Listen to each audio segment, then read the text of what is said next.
Hello ladies and gentlemen, this is Blue Maxima and I'm here checking out I through J, because of course I am, right? I'm looking through I to check out J's fantastic ass. So let's go on and start immediately. Indoor Sports World. This is from the guy who made Life of Pixel, oddly enough. The idea is that it has a bunch of different games, like it's got 8-ball pool, which is represented better by Hustle Kings. It's got darts. It's got air hockey, which is done better by individual PS Mobile games. And it's got something else, doesn't it? Oh, it's pool and snooker, but yeah. So, 2 games are done better individually by other games, and 2 games are... The darts game isn't particularly impressive, so... Yeah, it's not that great of a collection, honestly, and it all runs in this weird 3D environment.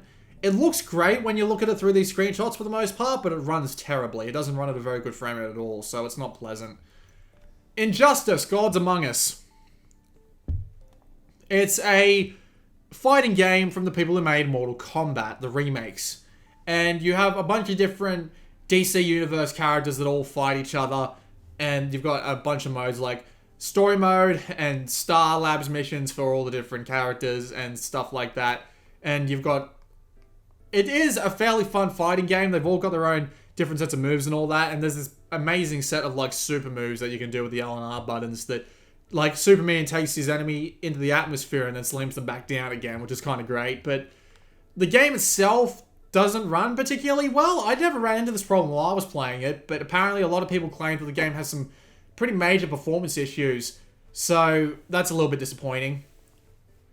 Also, my video on that got copyright claimed, because of course it did. It's an interesting fighting game, more or less. It basically does just feel like the DC Universe version of Mortal Kombat, and it's probably perfectly fine on its own. Just, yeah, $20, not that bad. So we've got the Invisimals games here. The Invisimals games are... It is very strange. Yeah, that's PSP. These are actually... Isn't the Resistance a PSP game too? No, it's actually the Vita one, yeah. But these two are Vita-native games, this one isn't. And the idea is that you go around collecting these animals, these Invisimals, by playing all sorts of different weird 3D games. Like these tiny little mini games to capture them. And then when you capture them, you fight in this 3D circular arena. And they all have their own different moves and stats and all that. And you level them up to play in these fights. It's alright. It doesn't really grip you like games like Pokemon do. It doesn't give you that sort of reason to come back and keep playing just because all the creatures are not particularly interesting during the fights. You do actually get to control them during the fights. It's just strange how it just doesn't really hook your teeth into it like a similar game does. The Resistance is the newer version, the Alliance is the older version, and you probably want the Resistance if you're going to be picking one of these up. Invoker's Tournament. I never actually played this one. They say it's like a MOBA, but I never actually managed to get it to work. It was a bit of a pain in the ass. There are also a lot of complaints about this game not only being relatively dull, but there's a bunch of stuff that you could buy that would literally make you more powerful, which just really doesn't make it that fun. But yeah, I haven't played it and I don't plan on playing it. JStars Victory Versus isn't here anymore, but it should be here if I search for it, so I'll search for it. The idea is that it's a 3D brawler that has a ton of characters across a ton of different Japanese series that were all inside Shonen Jump, which is a Japanese manga publisher. And there's a ton of different characters. Yeah, see, here it is. I don't understand why the listings are fucking broken on this store constantly. But yeah, as you can see, it's a 3D fighter with a ton of different characters, and they all have their own super moves and all that. And it's 2-on-2 with a third assist character. And while the fighting itself is okay, it's kind of unbalanced in the sense that you basically end up doing the same thing over and over again, which is knocking them down, and then the enemy gets a massive burst of invincibility as they get up, so they can just come and knock you down, so you have to basically just run away once you've done enough damage. It doesn't feel like a fighting game where you can keep pressure on them forever, because once they get knocked down, they will be able to get back up and fire a massive super move at you. And it just gets boring after a while, because the same pattern just repeats. You knock them down, they go down, they get back up, you run away, you just have to keep doing that over and over and over again. And while the whole crossover thing is pretty great, it's just, yeah, it just feels unbalanced towards the play. It just feels unbalanced in general, really. Like, I haven't seen any particular characters that are unbalanced compared to the other ones. It's just weird that you knock someone down, they have a massive invincibility period to get back up and hit you, and it just repeats itself over and over again. That, and you don't start off with all the characters. You have to unlock the absolute majority of them, which is annoying. Jacob Jones and the Bigfoot Mystery. This is a Layton clone. There's a lot of different interesting puzzles in there, and you have to try and figure them out using logic, obviously. And while they're not as well polished as games like Layton, it's still a relatively fun game to play. It's actually really short, and they never released the second part, which is really disappointing. But if you want a couple of hours of puzzle solving, well, there you go. Just go buy that.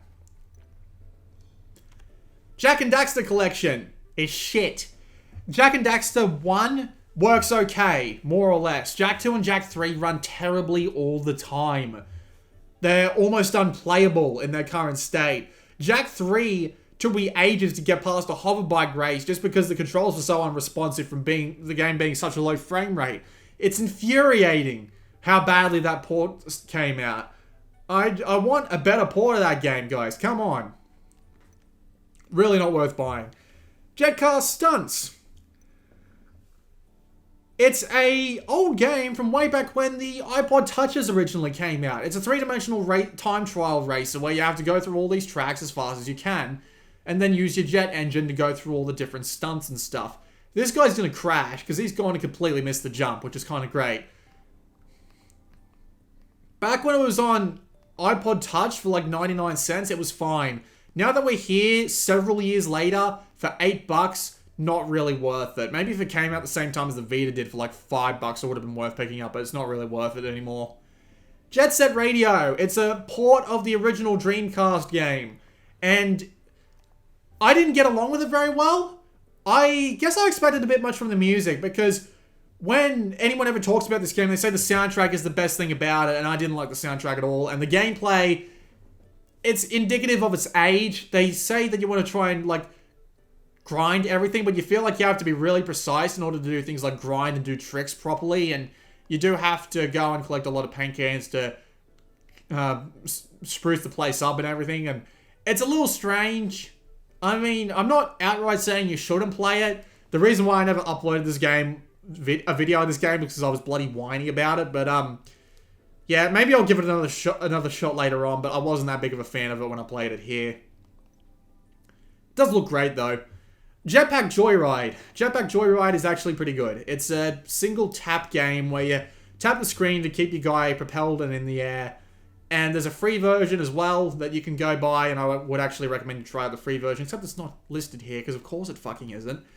And it's a good little distraction, but nothing else. It's a little bit light on the gameplay and all that, so, you know, not that big of a deal. Joe Danger. I love Joe Danger. It's a 2D platformer racer where you have to do things like tricks and combos over all sorts of wacky and crazy obstacle courses while doing things like collecting power-ups and going through objectives and trying to get as high a score as possible. And there's an absolute ton to do on every stage. It doesn't feel like you have to memorize the entire stage to do well. You just need to be relatively careful, and unless you're actively going for a specific objective, you do have to learn how to do some objectives. But yeah, they are both really good games. They both work off about the same premise. Joe Danger 2 has a little bit of a environment change to give them a reason to get more interesting locales in there. But they're still really good games nonetheless. So yeah, they're both well worth picking up and having a go of. I believe one of them actually went free on PlayStation Plus at one point. So yeah, that's basically it for I through J. That was a really short one. This has been Blue Maxima. I'll be back next time with K&L.